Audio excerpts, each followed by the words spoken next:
Aujourd'hui, on est avec Majid qui a acheté récemment une maison avec sa compagne. La maison, elle est de 1987, c'est dans les Alpes. Ils sont en étiquette E et ils veulent atteindre l'étiquette C avec une contrainte, c'est de ne pas isoler les murs qui donnent sur l'extérieur. En sachant que dans leur DPE, les murs sont déjà considérés comme un petit peu isolés. On va voir si c'est le cas. En tout cas, je vais leur donner des conseils pour vérifier ce point-là. Et ensuite, on va voir qu'il y a des solutions pour obtenir l'étiquette C sans isoler les murs. Allez, c'est parti. Bah, merci pour la prise de rendez-vous. Et du coup, on va Merci parler. à vous, ouais. Je On va. découvre un peu le concept. Ok. Pour résumer un peu la démarche, on a acheté une maison fin décembre. C'était notre premier achat immobilier. Donc, on est passé par toutes les étapes. Et donc, on a un DPE sur lequel il y a certaines propositions, enfin deux principalement, de rénovation énergétique. Et nous, on n'y connaît pas grand-chose. Donc, on essaye de comprendre un peu exactement ce qu'il faut faire, ce qui est vraiment utile et ce qui peut être fait beaucoup plus tard. Et voilà un peu Ok. l'idée de la démarche. Ouais. Ok, je vois. Simplement, vous venez d'acheter ou vous allez acheter? J'ai pas On bien vient d'acheter il saisi. y a 6 mois, ouais. Enfin, Ah, 7 ok. mois maintenant, ouais. Début décembre. Ok. Et là, vous vous posez la question de faire des travaux énergétiques et lesquels? C'est ça. Il y Ok. en a, parce que là, on a un DPE qui est en E. Ouais. Ce qu'on pensait faire rapidement, c'était l'isolation des combles perdus, c'est de la fermette. Donc ça, on pensait mettre de la ouate de cellulose. C'était une des étapes qu'on pensait faire rapidement. Après, on a vu que cet été, là, toutes les aides potentielles étaient bloquées là, jusqu'à avec une reprise en septembre.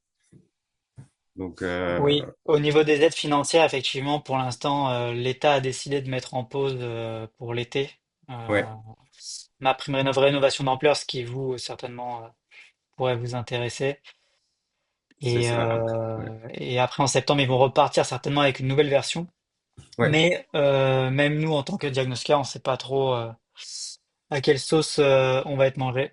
Donc moi, ok, je suis ingénieur thermicien et je fais aussi des DPE, je suis aussi diagnostiqueur. ok, Donc c'est pour ça que on fait des études, principalement ce qu'on appelle des DPE projetés, pour ouais, approcher les différentes solutions de rénovation énergétique qu'il peut y avoir dans les cas de figure comme le vôtre.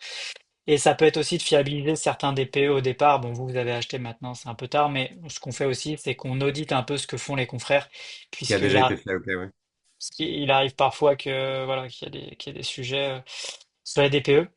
ok. Mais en dehors de ça, ce qui est sûr, c'est que pour vous, l'idée, c'est de savoir où vous voulez aller, avec quels travaux et quel est votre objectif. Donc, j'ai compris, d'après votre demande, que l'objectif, vous, c'est de remonter en étiquette C. Je suppose aussi lié pour les aides financières, puisqu'il faut gagner C'est deux ça, ouais. lettres, deux Si vraiment étiquettes. on Donc, doit avancer, ouais, c'est ça, ouais. voilà, donc vous êtes en étiquette E.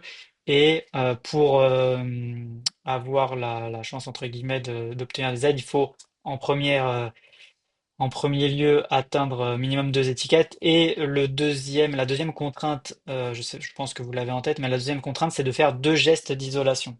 C'est ça, ouais. Voilà. Et donc vous avez parlé des combles perdus. Donc j'ai le rapport du DPE sous les yeux. Je l'ai aussi réinjecté dans mon logiciel.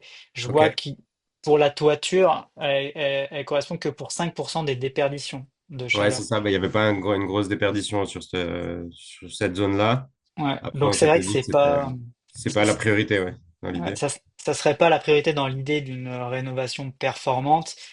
Vous, là, ce qui pose le plus de problèmes, c'est les murs. Ouais, Mais après, je comprends que parfois, c'est plus facile, et même d'un point de vue budgétaire, de traiter la toiture, le plafond. c'est ça. Techniquement et financièrement, c'est souvent plus simple. Ensuite, les murs, et après, bon, le plancher bas, parfois on peut le traiter, parfois c'est compliqué. Donc quand on dit plancher bas, c'est soit plancher qui donne sur terre-plein, soit sur un local non chauffé, ça peut être une cave ou un On vide a le garage sanitaire. justement qui est parce que la maison est sur 2 étages et on a le garage dont le plafond donne sur le salon. Et le Ok. garage, du coup, est un peu mal isolé. Et le plafond du garage, il l'est pas du tout. Donc, en fait, on arrive directement sur du froid qui arrive.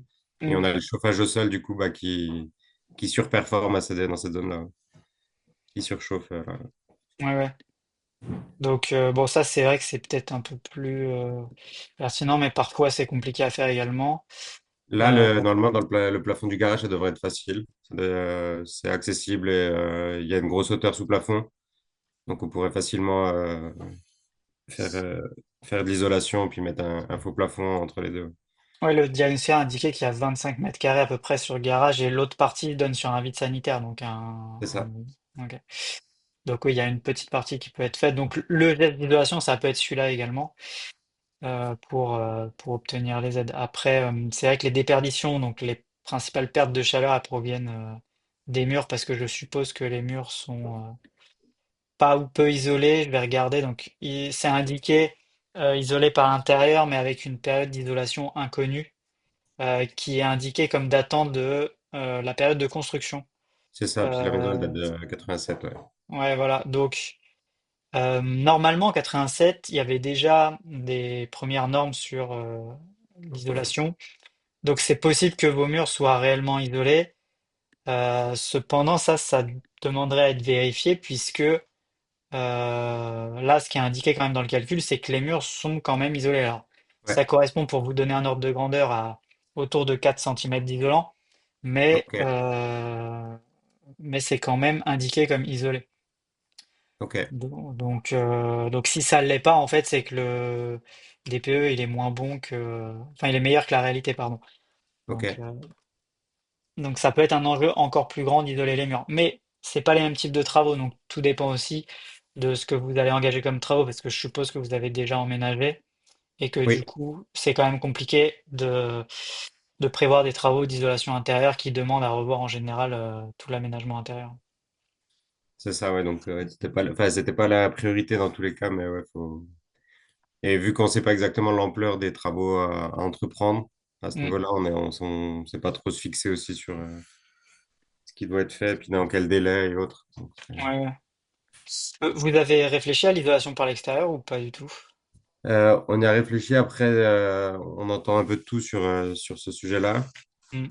sur justement aussi bah, l'aspect esthétique, parce que c'est sûr, il y a un aspect énergétique qui est important, mais l'aspect esthétique aussi parfois est un peu engagé, Ouais. et du coup qui peut être un frein à la revente pour certains acheteurs, parce qu'on vient altérer quand même l'aspect principal de la maison. Donc, Ben là, ça, vous, ce que je... ça reste un des Ouais, sujets, mais pour l'instant, on l'a pas encore vas-y. ouvert. Ouais.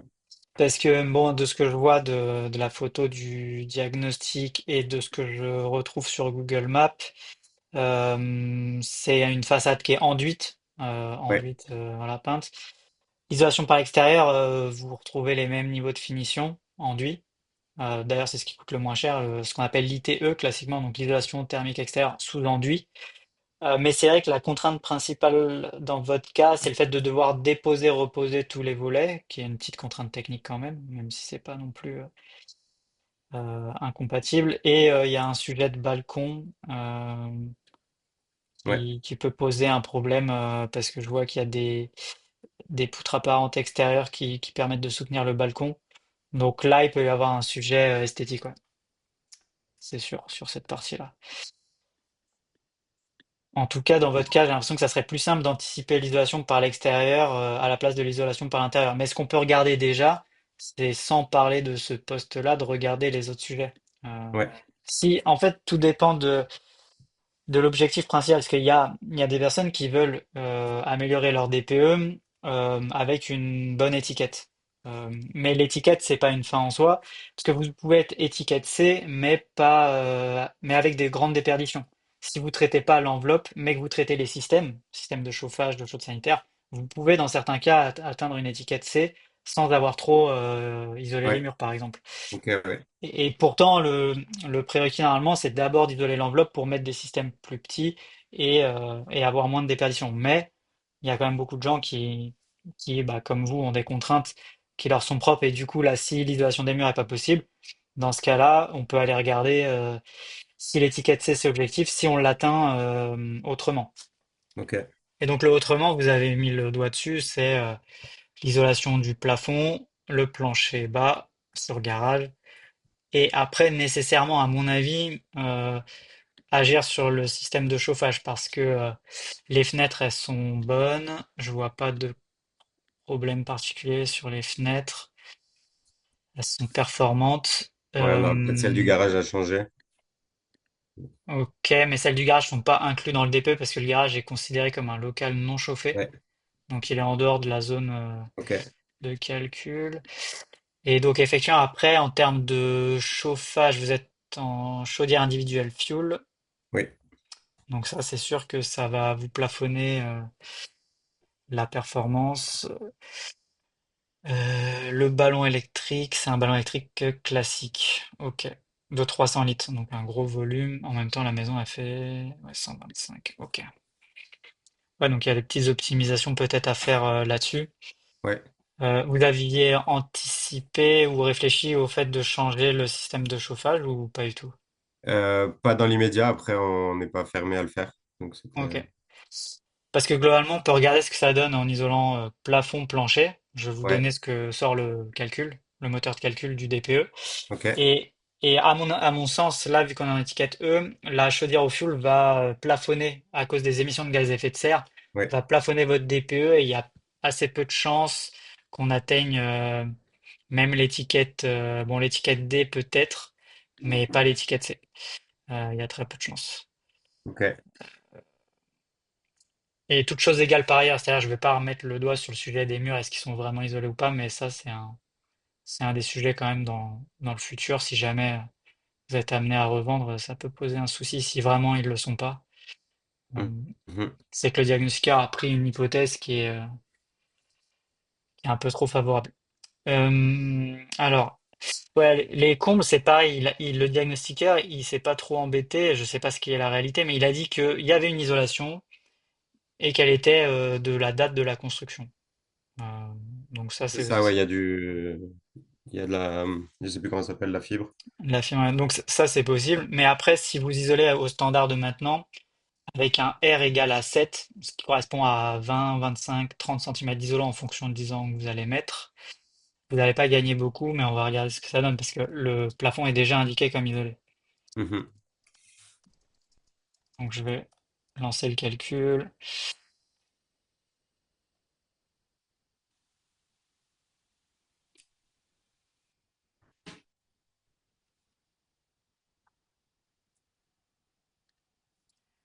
Donc là, on voit qu'on passe de 234 à 229, donc on gagne quasiment rien.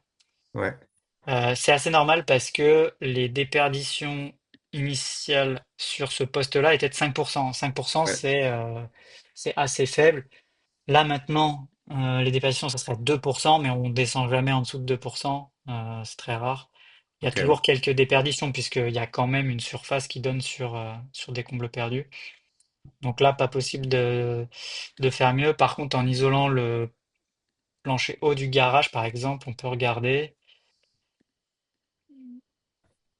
Alors, je vais devoir créer un autre plancher. Donc, on va appeler plancher garage. En général, ce qu'on met, c'est de l'isolant chevillé collé au plafond. Mais là, encore une fois, c'est pareil. Il l'a déterminé par défaut comme déjà isolé. Est-ce que vous pensez que c'est le cas? Bah, comme ça, je saurais pas dire, ouais. Non, en fait, bon, le garage, d'un point de vue visuel, c'est assez facile. En gros, dans ces années-là, si vous regardez le plancher haut et que vous voyez du parpaing ou de la brique, c'est que c'est pas isolé. Non, Voilà. parce c'est du placo déjà qui est, Il y a du placo par-dessus. ouais, Hmm, ouais. Il y a quand même peu de chances que ça soit isolé parce que c'est du placo, c'est pas des panneaux en placo, c'est vraiment tout lisse. ouais, je pense, ouais. Ok. Ouais, je pense, ouais. Hmm, ok. Bon, il y a peu de chances que ça le soit en réalité, parce que j'ai l'impression qu'en termes de logique de calcul, il a dit que tout était isolé, quoi. Ok. Mais il est allé peut-être un peu vite en besogne. En Bah, tout j'aurais pas mal cas, même alors. bah, ça peut valoir le coup de savoir. Alors, ce que j'aimerais bien savoir, par exemple, c'est qu'est-ce qu'il a justifié comme document. Parce que parfois, ils justifient, enfin, ils doivent normalement justifier. Donc, il a indiqué dans son DPE, et ça, c'est une question que vous pouvez lui poser si jamais il y a un sujet là-dessus, en tout cas, Mhm. que il a justifié. son DPE par la photographie des travaux. Donc il aurait obtenu, peut-être du propriétaire, enfin des photos de travaux qui auraient eu lieu récemment. En tout cas, c'est ce qu'il a indiqué. Ok. C'est ce qu'il a indiqué. Ensuite, je regarde s'il a mis autre chose. Que ça, vous le voyez dans le DPE ou vous le voyez dans votre logiciel sur le... Alors, je le Quand vous vois dans le activez logiciel, les... mais je suis en train de regarder si on le voit effectivement dans la partie annexe à partir de la page 7 de votre DPE. Ouais, Vous allez retrouver euh, toutes les hypothèses sur l'enveloppe, par exemple, si vous prenez le mur 1 et le mur 2. Je sais pas si vous voyez. ouais. On voit qu'il a indiqué que il avait constaté, donc il s'est engagé hein, sur la constatation d'un isolant euh, avec une année d'isolation de 83 à 88, Ah puisque oui, ok, c'est oui. la date de construction de la maison, qui Ouais, justifie d'ailleurs par un document qui lui a été fourni, peut-être un acte notarié, ou possiblement un ah oui, acte l'isolation de aurait été construction. mise à ce moment-là. Ouais. Voilà. Cependant, sur les murs, par l'intérieur, ça doit s'identifier de l'isolant. Quand vous toquez sur le mur, ça doit sonner creux. Et ensuite, en démontant une prise, vous devez constater la présence d'isolant. Parce que D'accord. si vous pouvez pas le voir, lui, il n'a pas pu le voir non plus. Donc, Ok, si vous le voyez pas, que vous n'avez pas de document justificatif, et que lui a dit qu'il y avait un isolant, c'est que forcément, il l'a constaté quelque part. Sinon, il n'aurait pas ok. pris le risque d'indiquer que Engagé c'était là-dessus, isolé, ouais. Mhm. sauf, sauf pression de la partie vendeuse qui peuvent arriver pour ne pas être mal classés. Ce qui peut arriver, ce qui n'est pas vraiment la majorité, hein, mais en tout cas, c'est un peu le risque qu'on peut avoir au moment de la vente, c'est que le DPE soit légèrement meilleur que ce qu'est la norme, ce qu'est la réalité du calcul. En tout cas, Ok, je vois que de manière générale, là, sur ce calcul, et vous le voyez dans le document récap, à chaque fois, il a dit c'est isolé, même le plancher bas, même la le période de plancher construction. haut, Ouais. période de construction. Ensuite, les fenêtres, pour moi, elles ont nécessairement été remplacées à un moment donné, donc c'est peut-être qu'il y a eu des Oui, travaux récemment aussi, de fait. Et c'est pour ça qu'il dit qu'il a eu des bah, je pense photos de avant travaux. le... Parce que là, il y a eu un changement de propriétaire en 2019 et le DPE, enfin 2019-2020. Et du coup, là, les fenêtres, je pense, avaient été changées ouais. Avant ça, mais après la construction. Donc je Ok, pense dans les années 2010, ouais, je crois que c'était ça à peu près. d'accord. Bon, là, ça veut dire que pour les fenêtres, ça me semble cohérent. Ouais, Moi, je me pose juste la question sur le niveau d'isolation réel de la maison par rapport à ce qui est indiqué. J'ai pas trop de doutes pour les combles perdus parce ouais, qu'à l'époque, c'était déjà acté qu'on isolait les combles. Le plancher bas, ça me paraît assez étonnant. Mais encore une fois, c'est possible. Il faudra le vérifier. Mais encore une fois, si vous ne pouvez pas le constater, le diagnostiqueur, il a aucun moyen de le constater, sauf s'il a fait un petit sondage destructif avec un petit poinçon et qu'il a percé pour vérifier qu'il y avait bien de ok, l'isolant quelque part. Et sur les murs, pareil, si vous, quand vous tapez sur les murs, ça sonne creux, c'est qu'il y a un doublage. Et après, est-ce qu'il est isolé à l'intérieur? En général, en enlevant une prise électrique, on se rend compte de est-ce qu'il y a un isolant ou pas. Ça peut être du polystyrène, ça peut être de la laine de roche, de la laine de verre ou de la laine de bois. Et ça, vous pouvez le constater. Si vous le constatez pas, c'est peut-être qu'il y a un écart avec la réalité. ok. Euh, Parce que tout ça pour dire que Ouais, si on excuse-moi. isole, oui,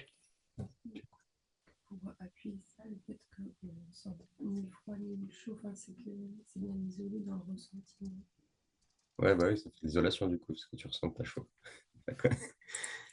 Non, ouais, du coup, bah, ce que disait ma femme là qui est passée, en fait, c'est que au niveau ressenti, nous, on n'a pas, cet hiver là, quand on a emménagé, on n'avait pas du tout de sensation de froid dans la maison avec le ok. plancher chauffant. Donc, il y avait pas. Donc c'est possible qu'elle soit isolée, hein. Je, je Ouais, dis pas juste c'est un paramètre qui est assez important à vérifier sur les maisons de ces années-là parce que 87, on était au tout début de l'isolation thermique des logements. ok, Donc, ça peut arriver que ça soit pas forcément très bien isolé. Mais si c'est le cas et que ça corrobore un peu déjà vos consommations et puis votre ressenti, c'est qu'il n'y a pas de souci là-dessus. Par contre, tout ça pour dire que le problème, c'est qu'en réisolant un peu plus les combles et en réisolant un peu plus le garage, vous n'allez pas gagner grand-chose. Mhm. Vous allez gagner quelques kilowattheures, mais on passerait de 234 à 227 pour les deux. Ah, Donc ok, oui. C'est très... vous, ce qui vous pénalise le plus, c'est la chaudière fuel. Ouais. Faut savoir qu'une chaudière fuel, c'est pénalisant surtout sur les émissions de gaz à effet de serre, mais aussi c'est pas très efficace. Les chaudières à gaz sont un peu plus efficaces en termes de performance énergétique, mais en termes de consommation. Mhm. Donc, vous, dans votre cas, si vous voulez pas agir sur l'isolation des murs, qui est pourtant le principal poste de déperdition, vous pouvez agir directement sur les systèmes. Et donc là, il n'y a pas énormément de choix qui vont s'offrir à vous pour avoir un bon DPE. Ok. Ça peut être de remplacer la chaudière fuel, pardon, Cool. par une pompe à chaleur dite RO. Donc une pompe à chaleur qui va chauffer de l'eau chaude, donc qui va utiliser le même réseau. Donc j'ai compris plancher chauffant du coup Ouais. et peut-être quelques radiateurs. En tout cas, qui va utiliser le même réseau que la chaudière actuelle. Simplement, au lieu de fonctionner avec du fuel, vous allez fonctionner avec de l'électricité par la pompe à chaleur qui va chauffer de l'eau en récupérant les calories de l'air. Donc un groupe extérieur c'est les petits ventilateurs rectangulaires au carré qu'on voit, Ouais. qui va capter les calories de l'air et qui va chauffer l'eau de l'autre côté. En sachant que comme les murs sont pas non plus très bien isolés, il va falloir une puissance de pompe à chaleur suffisante à dimensionner par le chauffagiste.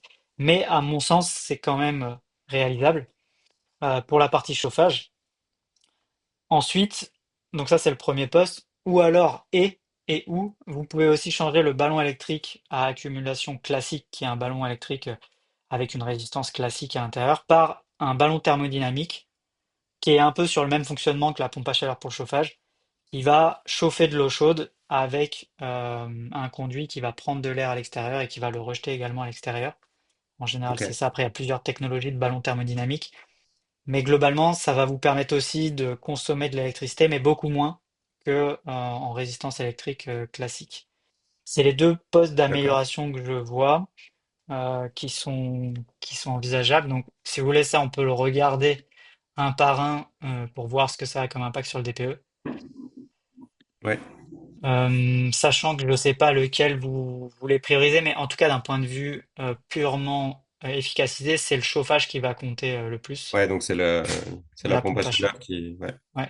Surtout dans votre zone géographique, parce que vous êtes dans les Alpes, à Haute-Savoie, ouais. 536, ouais, Haute-Savoie, 536 mètres de hauteur, hein. Mhm. Ça, ok. Ouais, vous n'êtes pas non plus très haut, C'est pas très haut non plus, ouais, on est au pied des montagnes. Ouais. ouais, parce qu'il y a d'autres contraintes quand on est au-dessus de 800 mètres, après ça devient Ouais. compliqué avec les pompes à chaleur, mais à ces niveaux-là, la pompe à chaleur, c'est encore réalisable. Euh, et dans ce cas-là, si par exemple vous remplaciez cette chaudière fuel par une pompe à chaleur chauffage, donc on dit RO, je vais garder des rendements par défaut. Vous avez déjà un système basse température à mon avis, donc du coup ça c'est bon, ça va être compatible. Le plancher chauffant. Bon, tout ça à vérifier par un chauffagiste, hein, bien sûr, en termes de Mhm. faisabilité technique, dans votre cas précis, mais globalement, hop, je viens de reparamétrer le système de chauffage. Donc je vais l'appeler PAC RO. Euh, je vais conserver les deux premières variantes, là, les combles isolés et le garage isolé, puisque de toute façon, si vous voulez demander des aides financières, vous allez devoir faire deux postes Faire tout d'isolation. ensemble, ouais, c'est ça. En fait, vous allez devoir nécessairement faire deux postes d'isolation et ensuite changer le chauffage qui va rentrer dans le package global pour les aides. Donc là, Ok, euh, donc, je fais une question. Du coup, ça voudrait dire qu'on ferait typiquement l'isolation des combles plus le garage. Et du coup, ce serait deux types d'isolation, de rénovation d'isolation. ouais. Et en plus, du coup, il faudrait qu'on change les deux systèmes, la électrique plus le système de chauffage. Alors là, ce que je vois, c'est Et que on se lance sur le total. Ouais. Et là, qu'on ce que fait je vois, pas l'isolation extérieure.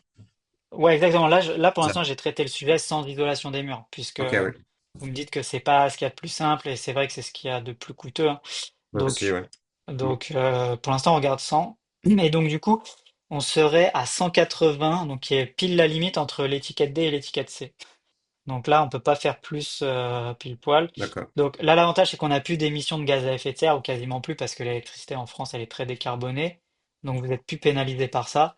En revanche, sur la consommation, à 1 kWh près, on passe pas. Donc j'imagine qu'il y a une petite piste d'optimisation à avoir au niveau peut-être de la ventilation. Voilà. Je vois que sur la ventilation, vous êtes en système autoréglable. Donc autoréglable, ça veut dire Ouais, que vous avez une VMC simple flux, donc un caisson dans les combles, certainement, qui extrait c'est de ça. l'air dans les pièces humides, donc salle de bain, cuisine et peut-être WC, et vous C'est avez ça, exactement. des entrées d'air dans les fenêtres, des pièces de vie. Normalement, c'est comme ça que ça fonctionne. Donc il y a un renouvellement d'air des pièces de vie vers les pièces humides avec l'air qui est extrait en comble et après ça sort à l'extérieur des combles C'est par le ça. caisson. Là, il y a quelque chose de très simple à faire, c'est que si vous changez ce caisson-là, qui est un système autoréglable, comme son nom l'indique pas, autoréglable, c'est juste qu'il est à débit fixe. C'est un débit qui est pas variable. Et bah, si vous le remplacez par une VMC avec un débit variable en fonction du taux d'humidité, ce qu'on appelle une ventilation hygroréglable, vous allez diminuer réellement les consommations liées à la ventilation. Et dans le DPE, vous allez améliorer le calcul. Ça, c'est ce qu'on appelle une VMC simple flux hygro B. Donc, si en plus vous faites ça, et ça, c'est pas très cher, même en fourni posé, en- entre 1500 et 2000 euros en général, ils peuvent vous refaire tout le système. Donc, remplacement du caisson, remplacement des bouches d'extraction hygroréglables et entrée d'air sur les fenêtres hygroréglables. Euh, vous avez, euh, vous avez ça. Et là, je pense qu'on va diminuer suffisamment les consommations pour être en étiquette C. Sans Ok, avoir changé le ballon d'eau chaude. Parce que l'autre move, c'est de remplacer le ballon d'eau chaude, mais par le ballon d'eau chaude thermodynamique. Mais ça, vous pouvez le faire, mais c'est un lien en plus parce que c'est une autre pompe à chaleur qui permet de faire juste l'eau chaude sanitaire pour les douches ok. et Donc lui il faut faire prendre ça en compte quand on change quand on met la pompe à chaleur, qu'elle devrait être liée au ballon. Alors, C'est ça. alors, il y a deux systèmes. Il y a soit la pompe à chaleur RO, elle est dite à double service, c'est-à-dire que vous pouvez faire le chauffage et l'eau chaude sanitaire. Moi, c'est pas ce que j'ai simulé ici parce que Ok, j'ai considéré que dans votre cas de figure, comme la maison elle est pas super bien isolée non plus, que vous êtes dans un climat quand même rude, il vaut mieux deux systèmes différents, distincts, ok. un pour le chauffage, un pour le chaude sanitaire, parce que sinon la puissance du système principal va être trop élevée. Et à mon avis, en hiver à -10, vous allez avoir des problèmes. Donc, il vaut mieux, dans ces cas-là, séparer les systèmes. On est obligé d'en avoir deux. Mais comme ça, vous vous rassurez sur les puissances à installer De chacun des de appareils. chacun des Ok, systèmes, c'est plus simple. ok. Donc, dans votre cas, je dirais plutôt qu'il faudrait un ballon thermodynamique en plus, ce que j'ai pas simulé ici. Mais un ballon thermodynamique, c'est tout de suite en fourni posé entre 5 et 6 000 euros pour une maison comme la vôtre si on regarde un volume de 300 litres. Donc c'est un système en plus. Alors qu'il faut savoir pour la pompe à chaleur RO pour le chauffage, il faut compter autour de 15 000 euros déjà, à peu près. 15 à 20 000 euros en fonction de la puissance. Encore une fois, il faut valider ça, mais en fourni posé par une entreprise RGE, donc reconnue garante de l'environnement, Mhm. ce qui vous sera demandé de toute façon pour les aides, il faudra compter à peu près ces prix-là. Donc si vous rajoutez 5 ou 6 000 euros de ballon, ça peut alourdir la note. Mais du coup, avec le ballon thermodynamique. Là, vous allez améliorer vraiment, peut-être obtenir l'étiquette B. À voir, on va regarder ça tout de suite.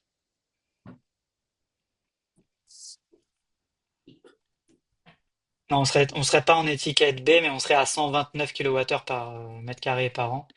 Donc, on serait quand même en étiquette C. Ok. Et avec le système sans le ballon Et pour la baie, c'est thermodynamique, et sans quoi, pardon? sans le ballon thermodynamique, vous seriez à 167 kWh par mètre carré par an. Ok. Je vais vous montrer, je vais vous partager mon écran d'ailleurs, ce sera plus simple. Je l'ai pas fait jusqu'à présent je l'ai pas fait pour éviter que mon ordi rame trop. Hop.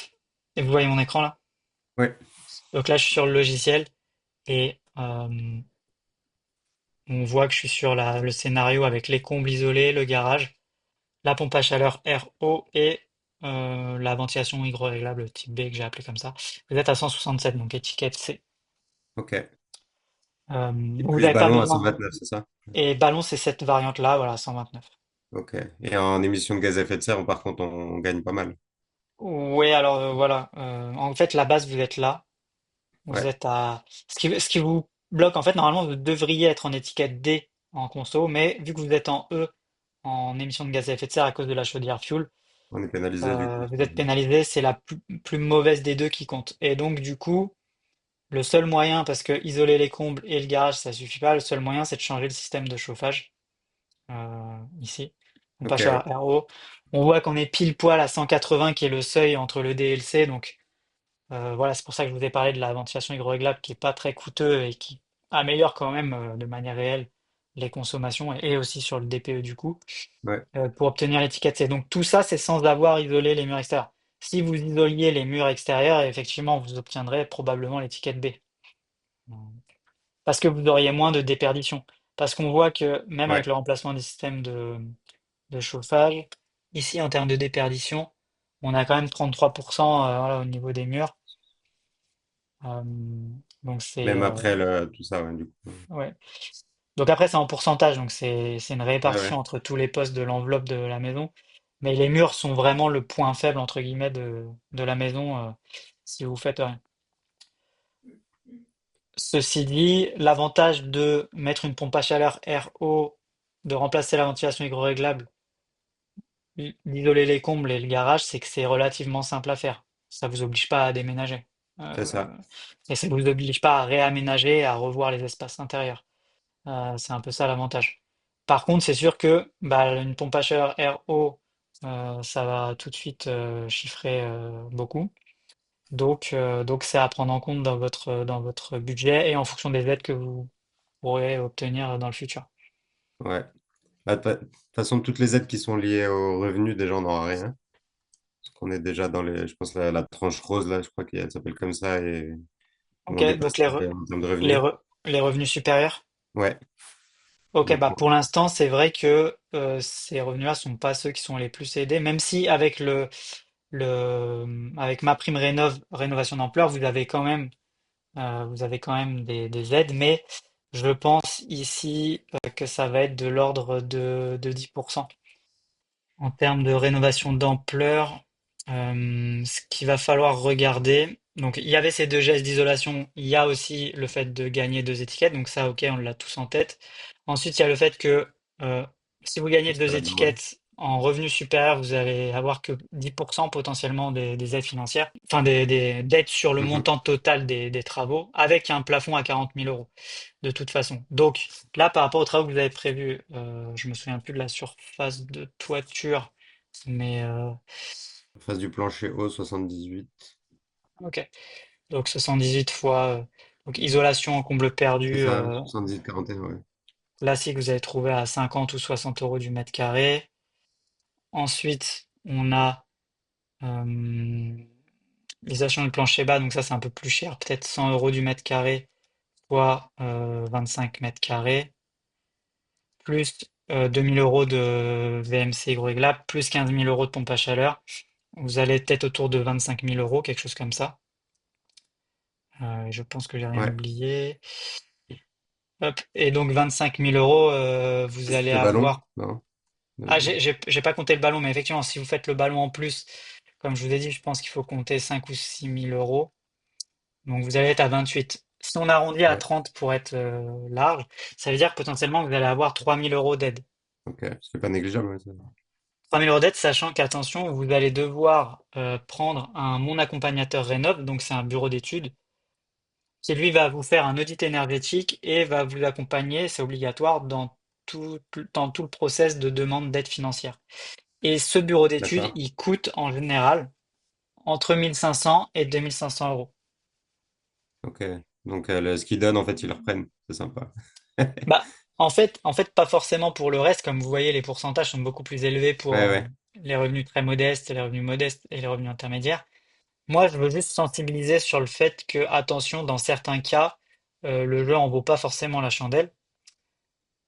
Donc encore une fois, ça dépend vraiment de où vous allez vous positionner et comment la nouvelle version des aides va évoluer. Parce que là, on parle de bonification sortie de passoire énergétique de 10% supplémentaire, ce qui serait intéressant pour vous. Le problème, c'est que comme vous Ouais. êtes en étiquette E, euh, c'est pas On est considéré juste en comme dessous, ouais. C'est ouais, c'est pas considéré comme passoire thermique au sens de maintenant. Donc, Mhm. donc vous allez avoir, vous, ouais, clairement que 10% d'aide. Donc là, c'est vraiment le minimum du minimum. Donc, à moins qu'ils revoient ça un peu à la hausse, moi, j'ai du mal à voir que ça puisse être très intéressant pour vous avec ces travaux-là.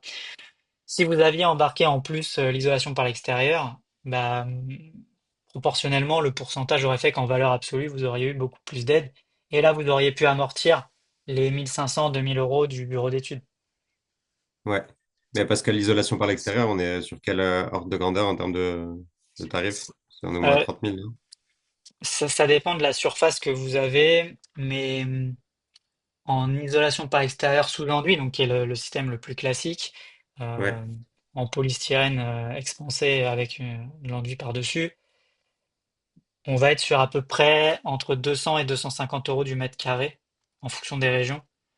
Donc si on Ouais. compte 250 et que vous avez, vous, je vais regarder en termes de détail, vous avez en surface brute, on va regarder 21 plus 21 plus 45 plus 21, 2, 4, 6, vous avez une centaine de mètres carrés en gros, plus 16, 120, 140. Vous aurez à peu près 140 mètres carrés à isoler, même 100, non 160 parce qu'il y a un autre, juste, ouais, parce que le mur est, il donne pas sur l'extérieur. Il y a un mur qui donne sur peut-être un autre local ou la chaufferie peut-être.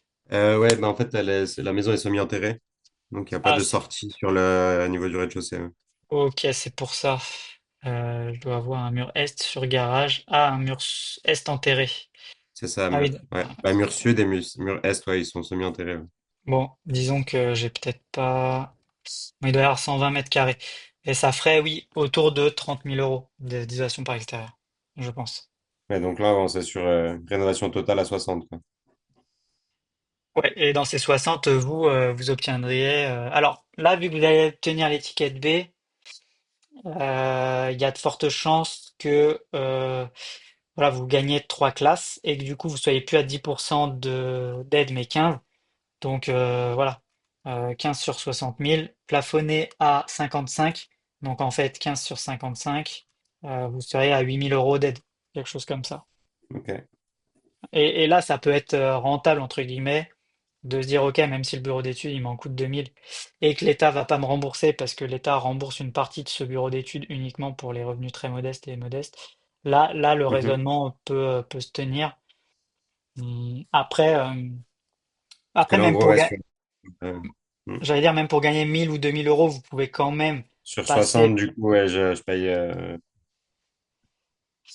Sur 60, oui, vous allez gagner 8, mais vous allez en rendre 2, donc vous allez gagner 6. Mais sur les premiers bouquets Ok. de travaux dont on a parlé, ça peut quand même être intéressant de faire le process d'aide financière, même si l'enjeu n'est pas énorme. Si vous souhaitez être accompagné par le bureau d'études, mon accompagnateur Rénov, qui permet de cadrer un peu les choses. Après, voilà, il faut savoir que le delta, ça va être peut-être 1000 ou 2000 euros à la fin. Ouais, il n'y a pas vraiment de gamme, mais au moins, il y a l'accompagnement qui est là. Ouais. Sachant que Ouais. ces aides, elles sont quand même cumulables avec d'autres aides dont on n'a pas parlé, qui sont les C2E, les certificats d'économie d'énergie. Et là, c'est les entreprises qui pourront vous fournir des estimations d'aides complémentaires. Et là où il y a le plus d'aides, c'est pour les systèmes de chauffage. Et je pense que, aux dernières nouvelles, pour une pompe à chaleur, vous pouvez obtenir jusqu'à 2500 euros d'aide, mais en fonction de conditions que je connais pas bien sur les C2E. Donc à voir avec Ok. le bureau d'études au global. Et puis surtout à voir en septembre, parce que comme vous l'avez compris, pour l'instant on est un peu dans une zone de flou. Ouais. Et il vaut mieux attendre de voir. Voilà, je ne sais pas si vous aviez d'autres questions. Non, bah, c'était pour bah, un peu comprendre tout ça, voir les coûts potentiels, les solutions potentielles. C'était un peu ce que j'avais vu, ce que vous avez dit, donc ça confirme les recherches que j'avais faites. Ouais, tant mieux. Donc, il n'y a pas de grosses surprises là. Puis sur les tarifs, c'était ce qu'on avait vu aussi. Donc, pour moi, ça confirme l'ampleur des travaux, ouais, Hmm. et du budget associé. Ouais. Voilà. Donc après, si vous avez des questions, n'hésitez pas. Si vous cherchez dans des entreprises pour faire les travaux, on a quelques partenaires également. Si un jour vous décidez de Ok, mettre en concurrence des entreprises, n'hésitez pas, on a des gens qui peuvent intervenir dans le secteur. Nous, on est national, donc dans toute la France, on a des partenariats travaux et on fait des DPE projetés. Là, je pense que vous en avez pas besoin parce que vous allez devoir passer ok, nécessairement par un audit énergétique. Et on a vu quand même, on a dégrossi le sujet ensemble. Donc, l'idée, c'est d'avoir une aide à la décision au départ. Mais après, vous aurez ouais, de toute façon un bureau d'études qui vous accompagnera si vous demandez les aides financières. Donc, ouais. là où ça peut Et être le choix des intéressant, entreprises, ouais, j'allais dire justement, là où ça peut être intéressant, c'est de challenger les entreprises qui pourront peut-être vous être proposées pour prendre celle qui vous semble la mieux disante. ouais, parce que dès lors où elles sont reconnues RGE, euh, l'État nous suivra sur le potentiel aide avec le bureau d'études. Oui, alors c'est C'est vrai la que seule condition, c'est ça? c'est la condition principale. C'est en tout cas côté entreprise, effectivement, la condition c'est que l'entreprise soit RGE. Et qu'elle respecte du Ok, coup, mais c'est indirect, qu'elle respecte les performances thermiques, soit des isolants, soit des systèmes, qui correspondent au minimum, qui sont demandés dans le cadre des aides financières. Mais elles sont au courant de ça, puisqu'elles sont RGE. oui, Donc là-dessus, on ouais, va dire que la contrainte majeure, c'est ça, c'est le RGE. Et de toute façon, mon accompagnateur Rénov, donc le bureau d'études, lui vérifie les devis entreprises. Donc surtout ne pas signer de devis avant que les aides soient acceptées par l'ANA, en tout cas par l'organisme qui ok, va gérer. On ne sait pas trop si ça va être encore l'ANA en septembre, mais par l'organisme qui va valider les aides. Ne jamais signer de devis en amont parce qu'un devis vous engage. Et si vous signez un devis et qu'ensuite l'État vous dit bah non, on vous prête pas d'aide, enfin on vous octroie pas d'aide et que ça a un impact sur votre bilan financier, voilà, ça peut vous poser problème. Donc surtout ne pas signer dans la précipitation ouais, parce que parfois dans le milieu il y a un peu ce phénomène qui revient. Et le bureau d'études Mon Accompagnateur Rénov doit être totalement indépendant des entreprises. Donc lui-même ne doit pas avoir de lien et ne devrait pas normalement vous conseiller d'entreprise particulière, euh, ok, puisqu'il est censé être complètement indépendant. Lui, il est vraiment sur la partie études. ok. Voilà. Et l'ANA, vous dites, c'est quoi, ANA? C'est ça? Et ANAH, c'est l'organisme qui gère, c'est l'Agence Ok, nationale de l'habitat et qui était en charge d'une partie de ma prime rénov. Mais bon, c'est un, c'est un détail. De toute façon, mon non, ça accompagnateur c'est Rénov, pas. lui, il vous accompagne de A à Z et il vous indique à quel moment vous en êtes du projet parce qu'il faut s'inscrire sur le site Ma Prime Rénov pour déposer le dossier. Donc, il vous accompagne là-dessus, même si vous pouvez faire une partie en Ouais, autonomie. Lui, ça fait partie de sa mission. ok. Voilà. Et bah, très bien. Donc C'est tout clair. là-dessus, Bah, merci beaucoup pour ces détails. Ouais. bah ouais, avec plaisir, avec plaisir. Si encore une fois, si vous avez besoin d'entreprise, vous pouvez me recontacter. Vous avez mes coordonnées. Et Ouais. si jamais Moi, vous j'ai votre voulez contact. ouais, je pense que vous avez mon contact. Et si jamais vous avez, si jamais vous avez un doute sur des devis entreprises, vous pouvez aussi nous les envoyer. On peut regarder rapidement si on voit des Si choses. c'est cohérent aussi. Ouais, voilà, on peut vous donner un avis rapide là-dessus. Il n'y a pas de souci. Ok. Bah, trop bien. Bah, super. Voilà, Bah, merci beaucoup. Hein, c'était très avec plaisir. utile. Ça me conforte un peu dans les différentes recherches qu'on avait pu faire de notre côté. Donc, c'est très, très utile. Ok, Merci bah beaucoup. super. Eh ben merci à vous. Je vous souhaite une bonne fin de journée alors. Et à bientôt. Merci à vous aussi. Au revoir. Merci. À bientôt. Au revoir.